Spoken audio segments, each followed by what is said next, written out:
Friends, आज बहुत दिनों बाद मैं लाइव कर रहा हूँ. Today we are going to begin the very first chapter of CBSE syllabus in prescribed for class 11th class के लिए जो CBSE का सिलेबस है उसका पहला चैप्टर, वैसे तो पहला चैप्टर फिजिकल वर्ड है, बट इधर 2022 और 23 के सिलेबस के लिए उसको हटा दिया गया है, बट उसका कुछ पोर्शन रखा गया है that we will deal later. Today, I think I should start with units and dimension, and we will deal with dimensional analysis, and that's quite important as the any entrance exam like JEE Advanced, Mains, and NEET. All kind of such exams include some questions which are really from these chapters, and they have a proper weightage.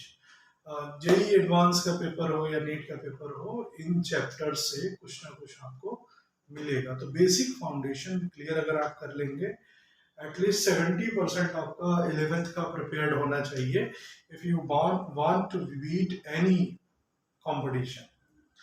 But nowadays students don't focus on 11th class, they are much focused with the 12th class, as they are going to appear in board examination, as board is more important rather than home or school exams.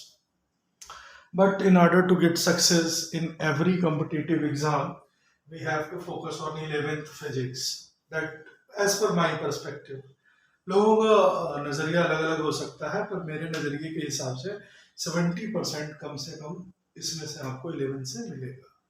चलिए शुरू करते हैं dimensional analysis. Chapter 2 है units and measurement, और उसमें हम dimensional analysis शुरू करेंगे. तो सबसे पहले हम बात करते हैं डायमेंशनल एनालिसिस की. बात करने से पहले हम बात कर लेते हैं कि कभी कभी हम दो चीजें सुनते हैं. Sometimes we listen to things, somebody something called quantity, and sometimes we will listen physical quantity. What does it actually mean?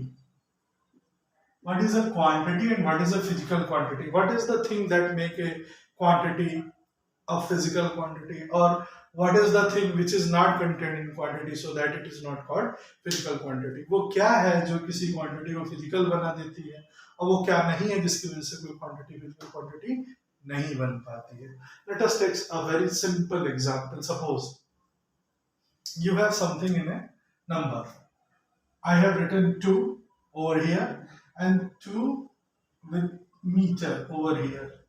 What is the basic difference? You can see this is only a numerical value. What does it call? Only a numerical value. But we don't have any idea what is what is this 2 is standing for, whether it is measured in length, mass, or something else. We are not till with the knowledge of about 2 what it represents actually. But when we prescribe 2 with some unit of length, meter is the unit of length, then we say that this is the length. This is the length. So actually in this representation we have numerical value, that is 2, along with the system of unit in which it is measured. So physical quantities are basically the quantities that have numerical value with a sense of system of units in which they are measured. They are called physical quantities, whereas the any quantity which has only numerical value is called a quantity, simply a quantity, not a physical quantity. अब सवाल ये उठता है कि physical quantity अगर है तो कितने तरह की हो सकती हैं, और अगर वो है तो वो क्या क्या डिफरेंट टाइप्स हैं, वो हम लोग डिस्कस करते हैं. बेसिकली होता क्या है कि physics is a science of measurement. Physics एक ऐसी साइंस है जो मेजरमेंट से बहुत ज्यादा कंसर्न है. सारा कुछ मेजर ही करते हैं, स्पीड ऑफ लाइट से लेकर स्पीड ऑफ साउंड तक, क्वांटिटी ऑफ मास से लेकर ल्यूमिनस इंटेंसिटी तक, सब कुछ मेजर्ड है, और मेजरमेंट तो हमारी नीड है. ठीक है. अब देखिए, there are only 7 fundamental quantities.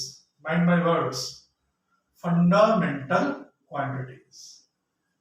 तो फंडामेंटल क्वांटिटीज, आधारभूत कह सकते हैं हिंदी में, तो हिंदी भूल गए। फंडामेंटल क्वांटिटीज वो होती हैं that can not be derived by any other quantity.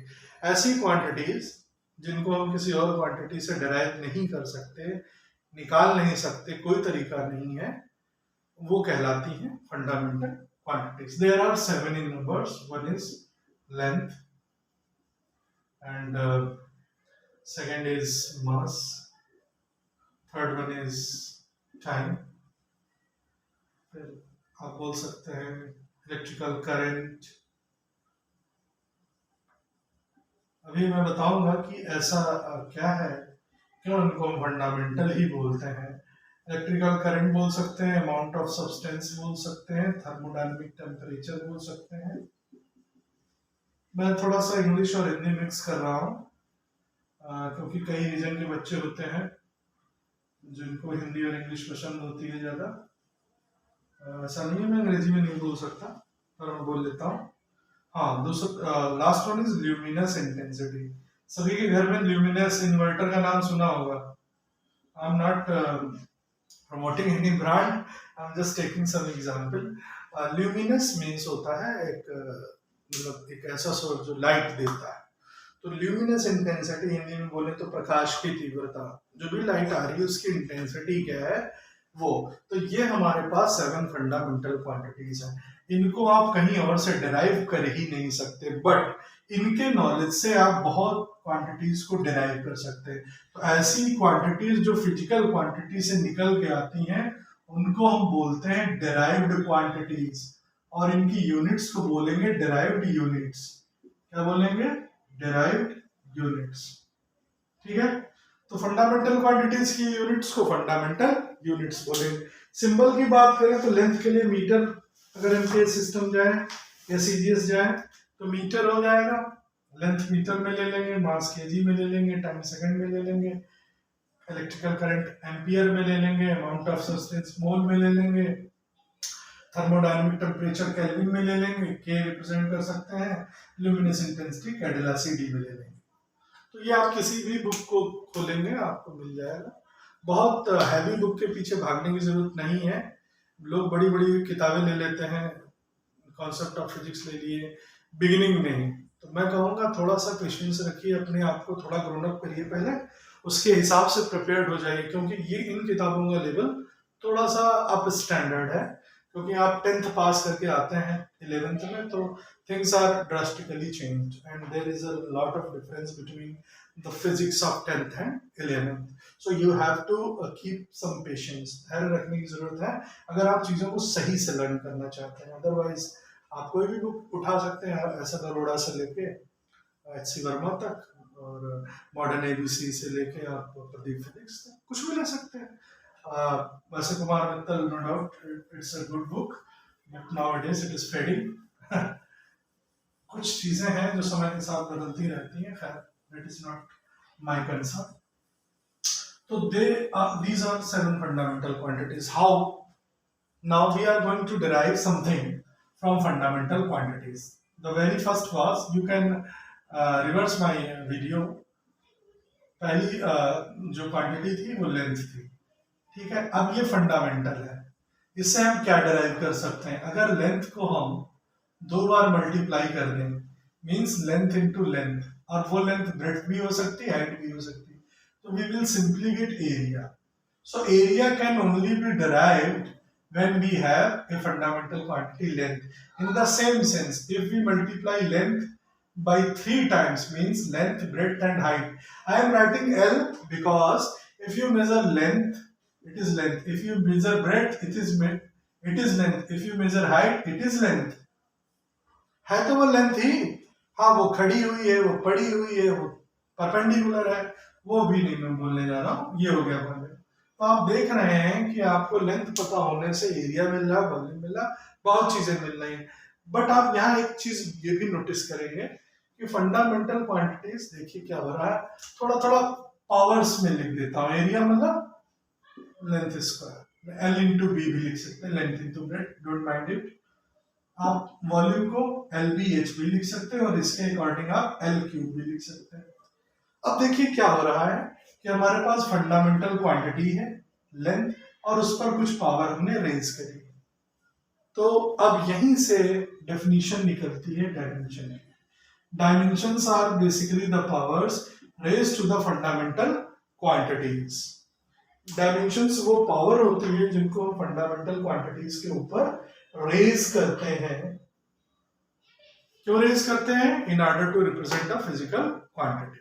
So dimensions are the powers raised to the fundamental quantities in order to represent that physical quantities. So we will take the help of some symbolic representations. Like for length, we will always consider a symbol that is represented by capital L. For mass, we will consider capital M, and for time, capital T. Most of the things will be covered in this. And while we are writing the dimensional formula, we will again discuss what is dimensional formula. We again just come back on the dimensions. Dimensions are always written with capital letters and the symbols, provided big brackets. Sometimes students forget to carry these big brackets and they simply write L, M, and T and so on. So this is quite inaccurate. On the perspective of physics, the things must be very precise and near to the accuracy. So as I have already told that physics is a science of measurement. तो हमने ये देखा कि dimensions वो powers हैं जो हम fundamental quantities पे रेज करते हैं। तो रेज करके हम करेंगे क्या, इनका यूज क्या है, वो हम आगे देखेंगे कि कोई डायमेंशनल फार्मूले पे अब बात करते हैं। देखिए डायमेंशनल फार्मूला क्या है, कोई भी फार्मूला होता है उसमें लेफ्ट हैंड साइड होती है और उसमें राइट हैंड साइड होती है, ठीक है। तो किसी भी फार्मूले को हम डायमेंशनल एनालिसिस की मदद से, डायमेंशन की मदद से भी रिप्रेजेंट कर सकते हैं। हम इक्वेशन भी लिख सकते हैं, तो डायमेंशनल इक्वेशन हो जाएगी, ये डायमेंशनल फार्मूला हो जाएगा। ऐसे कर करके चीजों को थोड़ा सा एलोंगेट करते जाएंगे, तो ये आसानी आपको रहेगी समझने में कि कहीं इसमें कोई शंका नहीं होनी चाहिए। अगर आपको कोई भी डाउट होता है, if you have any kind of doubt, just reverse my video, okay. Now we are going to simply write the dimensions of physical quantities. Now we have studied 7 fundamental quantities, but I would like to tell you 2 more supplementary quantities. 2 supplementary quantities और हैं, उनको समझ लीजिए। और वो दो supplementary quantities क्या है, बोलते समय हो सकता है मैं लिखने में गलती कर दूं, तो प्लीज मुझे क्षमा कीजिएगा, एक्सक्यूज मी। 2 supplementary quantity क्या है, एक है प्लेन एंगल जिसको हम रेडियन में मेजर करते हैं, RAD सिंबल अडॉप्ट कर लेते हैं, और दूसरा होता है सॉलिड एंगल। आप इसको समझने की कोशिश करिए, प्लेन एंगल और सॉलिड एंगल। सिंपली अगर आपके पास एक सर्कुलर चीज है, suppose if we have some circle, ये अगर हमारे पास सर्किल है, it will certainly have some centre and something is moving with respect to its centre. Suppose it is going from a position P2, then how we will describe its motion?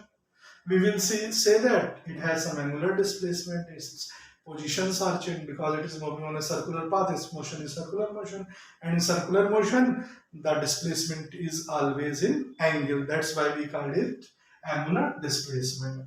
So this angle is plane angle, means the circle which contains nothing in it, it has only a circumference, that will be considered as a plane angle. Now suppose you have a motichur laddu in your hand, means it is circular in shape, but from all the side it is filled. Boondiya laddu, boondi का लड्डू ले लीजिए आप, और इसको चारों तरफ से आप देखेंगे तो इस सर्किल को सर्किल ना बोल के हम बोल देते हैं स्फीयर। और ये जो स्फीयर है, ये जो एंगल सबटेंड करता है स्फीयर के सेंटर से, आप जब भी किसी एंगल की बात करेंगे तो आप सॉलिड एंगल की बात करेंगे। सॉलिड एंगल ओमेगा होता है, इसका फार्मूला होता है area of sphere upon radius का square, means area of sphere divided by whole square of the radius. अब एरिया ऑफ स्फीयर, मान लिया suppose we have a radius r of the sphere, तो एरिया होता है 4 pi r square, और radius हो गया, रेडियस का स्क्वायर सॉरी, रेडियस हो गई r square. Simply you will cut this, we will get 4 pi, और इसकी यूनिट होती है steradian. These are two supplementary quantities. और ये ध्यान में रखिएगा, सॉलिड एंगल क्या होता है, 4 पाई इसकी वैल्यू आती है। प्लेन एंगल और सॉलिड एंगल में बेसिक डिफरेंस आपको पता चल गया। अब मैं ये कह रहा था कि हम डायमेंशंस कैसे लिखें, हमें पता चल गया हम पावर में रिप्रेजेंट करना चाहते हैं। तो जब भी आप इस तरीके की चीजों से डील कर रहे होंगे तो 4 कैटेगरीज हैं फिजिकल क्वांटिटीज को बाइफरकेट करने की, वो मैं आगे चल के बताऊंगा। पहले हम कुछ लिख लेते हैं डायमेंशंस। जैसे हम शुरू करते हैं, सबसे पहले जैसे हमने लेंथ से शुरू किया था, तो लेंथ का तो मैं नहीं लिखने जा रहा हूँ, मैं सिंपली एक फार्मूला अगर आपने पता होना चाहिए तो आप डायमेंशन आसानी से लिख सकते हैं। If you know the formula of a physical quantity then you can simply write its dimension. अगर आपको फार्मूला पता है तो आप डायमेंशन बहुत आसानी से लिख लेंगे, ठीक है। तो सबसे पहले एरिया, एरिया का फार्मूला क्या है, आप कहोगे सर लेंथ इंटू लेंथ। 2 बार लेंथ को अगर आप मल्टीप्लाई कर देंगे तो आपको क्या मिल जाएगा, एरिया। इसमें इंक कम है तो इसका फार्मूला हो जाएगा relation with other physical quantities, relation with physical quantities.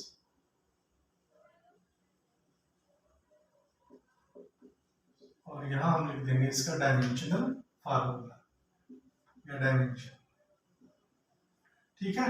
Relation with physical quantities का मतलब क्या है, जो भी लेंथ है ब्रेड्थ है वो अदर क्वांटिटीज क्या है, और चाहे तो इसका जब आप डायमेंशन लिख लेंगे तो आप इसकी यूनिट भी लिख सकते हैं।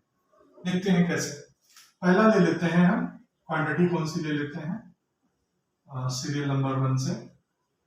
ये किसी भी बुक में मिल जाएगा आपको, एनसीईआरटी की बुक पलटेंगे तो लास्ट में मिल जाएगा आपको। पहली क्वांटिटी ले लेते हैं हम एरिया। एरिया का अदर क्वांटिटीज के साथ क्या रिलेशन है, सिंपली हो सकता है मैं कैमरे के फ्रेम से बाहर आ रहा हूं क्योंकि मैं बहुत कॉर्नर से लिख रहा हूं, तो आप मेरे हाथ को खाली देखिएगा, घबराने की जरूरत नहीं है, मैं यही हूं, कहीं नहीं गया हूं। तो लेंथ इनटू ब्रेड्थ, सिंपली अगर रेक्टेंगल, बहुत बच्चे बाल की खाल निकालते हैं और काल्पनिक सवालों में उलझ जाते हैं, तो बहुत ज्यादा हाइपोथेटिकल क्वेश्चंस दिमाग में मत लाइए, क्योंकि ऐसी चीजों के जवाब मिलने थोड़े कठिन होते हैं। और हमेशा पेशेंस रखिए। Being a student of physics you have to always maintain patience. अगर पेशेंस मेंटेन नहीं करेंगे तो आप कर नहीं पाएंगे। Length into breadth, breadth is also a length and I have already told you that we will adopt the symbol L to write the length. So L is multiplied by L, and if you want to write this dimension you have to put big bracket. This is the dimension of the area. Dimension क्या हो गई, power, कहाँ चढ़ाई है कहाँ raise करी है, fundamental quantity पे। यूनिट क्या हो गई, length into length. Ampere system में metre into metre means metre square, length हो गया, एरिया हो गया। वॉल्यूम कर सकते हैं, बहुत आसान है। वॉल्यूम के लिए length into breadth into height, LBH। I am simply adopting the symbols LBH। Length length length, simply L cube means meter cube. It's quite easy and most of the students are very frightened from this chapter. अगर आप beginning से समझने की कोशिश करेंगे तो बहुत आसान है। Now density, something which is divided by its area or volume, it converts in density. So density is mass upon volume. अब area मैंने कह दिया है, जब आप 12th में पहुंचेंगे तो आप करंट डेंसिटी पढ़ेंगे तो करंट डिवाइडेड बाय एरिया होती है, यूनिफॉर्म क्रॉस सेक्शनल एरिया, ठीक है। तो ऐसा नहीं है कि डेंसिटी इसका कंसर्न ओनली विद 3 डायमेंशंस। तो यहाँ हम इस बात, खैर वो एक्सेप्शन है, अभी हम बात नहीं करते उस पर। मास के लिए सिंबल m अडॉप्ट करेंगे और b है L क्यूब। अब ये ऊपर चला गया, न्यूमरेटर में चला गया, डिनोमिनेटर का quantity, the power will be converted with minus sign. Now, some of the students are confused that whether we should adopt M0, L0 or T0 if we are only dealing with the dimensional formulas which are written only single symbols. Means here is M is absent, here T is absent, here is also M and T.